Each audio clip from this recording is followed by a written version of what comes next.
We talk a lot about the space race, but we rarely talk about who owns the keys to the data we use every day. Right now, one company holds the lead, but Europe is about to spend billions to change that.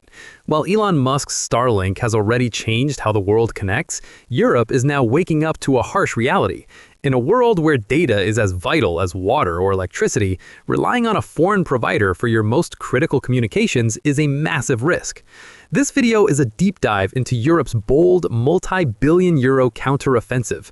We're going to break down the financing of the massive IRIS² project, look at the reality of current players like Eutelsat OneWeb, and explore a future where European aerospace giants merge to create a space champion.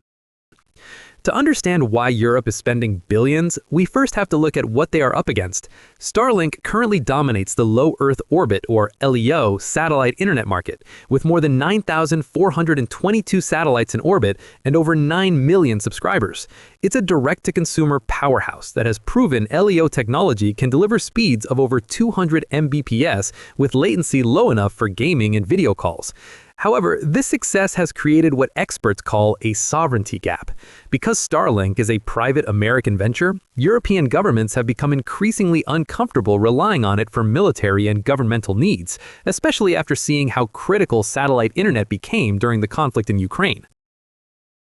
The real big bet for Europe is a project called IRIS², which stands for Infrastructure for Resilience, Interconnectivity, and Security by Satellite. This is intended to be Europe's third major space flagship, joining the Galileo navigation system and the Copernicus Earth observation program.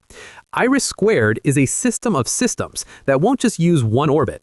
It is designed as a multi-orbit constellation consisting of around 290 satellites, 264 in low Earth orbit and 18 in medium Earth orbit.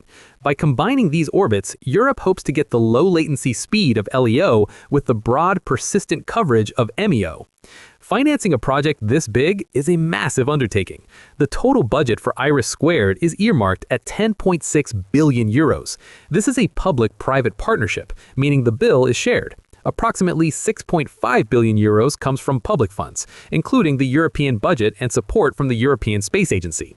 The remaining 4.1 billion euros is being funded by the private sector, specifically the SpaceRise Consortium, which is led by major satellite operators like SES, Eutelsat, and Hispasat. The goal is to create a system that is profitable for commercial use while being strictly prioritized for government security. However, the new low-orbit technology doesn't mean the old players are going away. We have to look at the geostationary, geo giants like Viasat and Eutelsat, who have operated from much higher altitudes, about 36,000 kilometers for decades. While these geo-satellites have much higher latency, around 600 to 650 milliseconds, because the signal has to travel much further, they offer advantages that LEO currently struggles with: cost and reliability. Viasat, for instance, offers plans like Viasat Unleashed with lower upfront hardware costs, often around $299 or a small monthly rental. For a rural business that just needs to process credit card transactions or send emails, the higher latency is a fair trade for professional installation and a smaller bill. The real future for Europe, however, isn't choosing between LEO or GEO. It's combining them. Following a merger in late 2023 between the French company Eutelsat and the UK-backed OneWeb, this entity has become a core piece of the European strategy. Unlike Starlink, which sells directly to users, OneWeb is strictly business to business. They partner with telecom operators and governments to provide fiber-like connectivity to ships, planes, and remote offices. Currently, they have a constellation of over 630 operational satellites. OneWeb's reality is one of enterprise-grade reliability, offering service-level agreements and guaranteed speeds that consumer-focused networks often lack. By merging with OneWeb, Eutelsat has become a multi-orbit powerhouse. They are currently upgrading the OneWeb network with a $2.6 billion contract for hundreds of new satellites that will feature advanced software to link their existing GEO fleets with the new LEO constellation. This creates a best-of-both-worlds scenario. You get the low-latency speed of LEO for video calls and the massive, stable capacity of GEO for data-heavy tasks. This multi-orbit approach is exactly what the European Union has adopted for the IRIS² project, proving that in the race for the stars, having satellites at multiple altitudes is the ultimate safety net for connectivity. While the battle between Starlink and OneWeb often takes center stage, the satellite landscape is about to get much more crowded with the arrival of a retail and cloud behemoth, Amazon. Originally known as Project Kuiper, the service was rebranded to Amazon Leo in late 2025. Amazon is making a massive $10 billion investment to deploy a constellation of 3,236 satellites in low Earth orbit. What makes them a major threat to Starlink is their deep integration with Amazon Web Services, AWS, which allows business customers to connect their remote sites directly to the cloud with minimal latency. They're targeting a commercial launch in early 2026 for major markets including the US, Canada, the UK, France, and Germany. Perhaps most importantly for the average user, Amazon is aiming to undercut the market on price, with projected terminal costs under $400.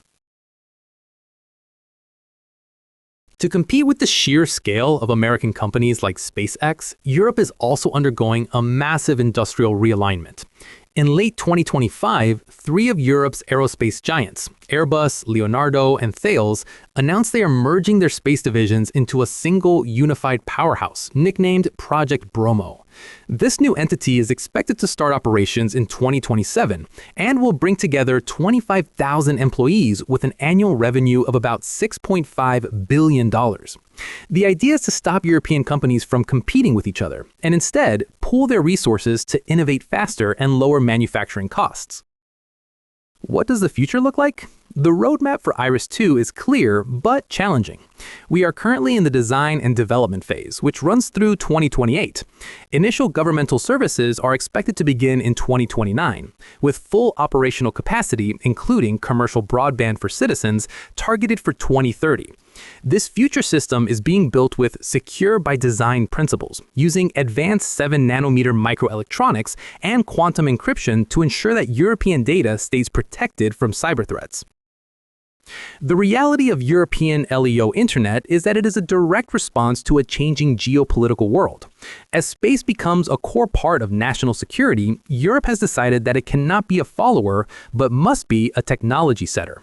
While projects like IRIS-2 and the Bromo merger face hurdles like high costs and complex regulations, they represent a unified push for digital sovereignty. The goal is not just to build a Starlink rival, but to ensure that the infrastructure of the future is built in Europe, operated by Europe, and serves the long-term interests of European citizens and businesses. The next 5 years will determine if Europe can successfully claim its place in the stars.